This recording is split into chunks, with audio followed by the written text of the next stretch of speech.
This is part 4 in my series on Buster, my ill-fated 300 TD wagon. Now, if you haven't seen parts 1 through 3, you may not know why I've named this car Buster, but if you watch those, it'll become quite obvious to you. So in this part, I want to talk about some of the redeeming features of Buster. And one of them may be, I'm going to put quotes around may, because I haven't opened it up yet, is the self-leveling suspension in this 300 TD wagon. This hydraulic rear-end self-leveling suspension is unique to the 300 TD wagon. I'm not saying other cars don't have it, but the systems, the hoses, everything that you're going to see in this video is related to the W123 300 TD wagon. Now, I've recently had some emails from people saying, hey, I've got an old wagon that's been converted to springs and I want to convert it back. And anytime I get an email like this, oh boy, are they in for a surprise, because a lot of the parts that you're going to need are not available. They're not available new. They're very hard to find used. They're very expensive if they're in good condition.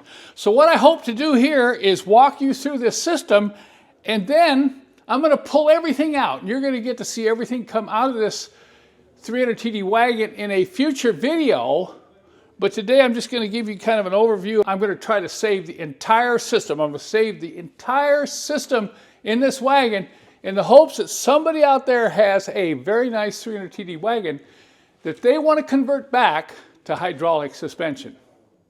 If you're not familiar with how this SLS works, or you've never seen one before, I think you'll find this interesting. It's all mechanical. One of the key things that is required is a high-pressure hydraulic pump, and that's located right here. So what happens a lot of times when people decide they don't want to maintain the hydraulic suspension, they pull this pump off and put a plate on there. If they leave the pump on, it'll destroy the pump because it won't get any lubrication. So this is key. You have to have an engine out of a wagon that has the cutout in the gear to drive this pump right here. And if you notice, there is a flexible low pressure line here, and then there's this big strong high pressure hose here. And this big strong high pressure hose comes around and enters a hard line right there, similar to a fuel line or a brake line, and that goes all the way to the back end. And then moving over here, this is the tank. And at the top of the tank is a filter. So any return hydraulic fluid coming back from the rear end goes through this line and enters the top of the tank through this filter. And then out the bottom is the feed. And this hose usually rots and it'll leak. And that's what's happened here. This hose is rotten. And this is the feed line. The low pressure line, often braided if it's original, is the line that feeds the pump.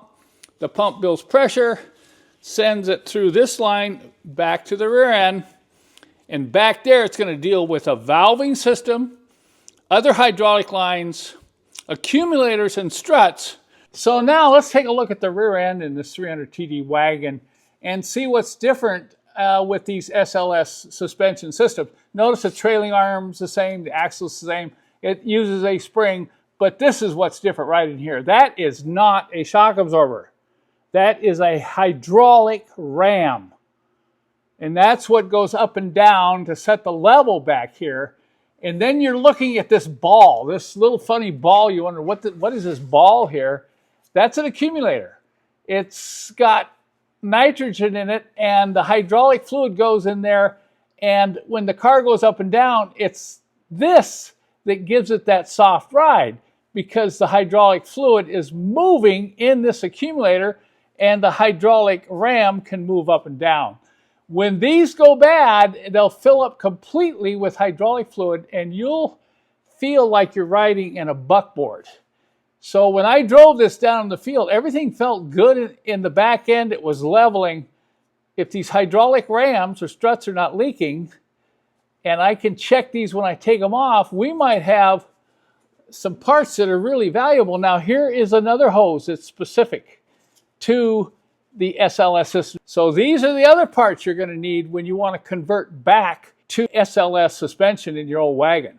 This right here is the other part that you're going to need. Now, sometimes when people pull off all the hydraulics, they leave this on the car, but this is the leveling valve. This is what controls the level. Here is the arm that moves up and down. It's connected to this sway bar, and this is what's going to set your ride height. So if this is shot, you know, your wagon's going to sag way down in the back, and when you put weight inside, it's not going to come up.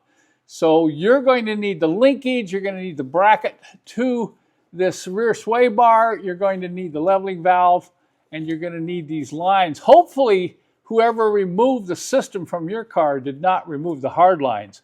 If they cut or remove these hard lines here, then you have another challenge on your hands. So this kind of sums up what you're looking at here in the back. We're going to need to get this off the car and out on the bench to inspect and test individual components. We'll do that in a later video on Buster here.